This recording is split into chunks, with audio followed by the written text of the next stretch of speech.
पर टोर थोड़ी आजा इठू बड़ी चंगी है पाला काबू बड़ी रख सोनी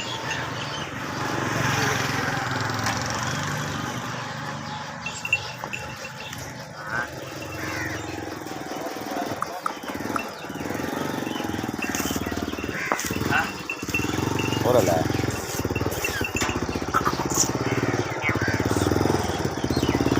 ना घर आई मेरे मन खाई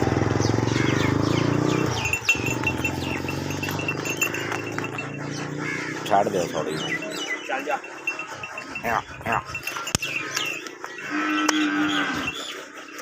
चल पर मत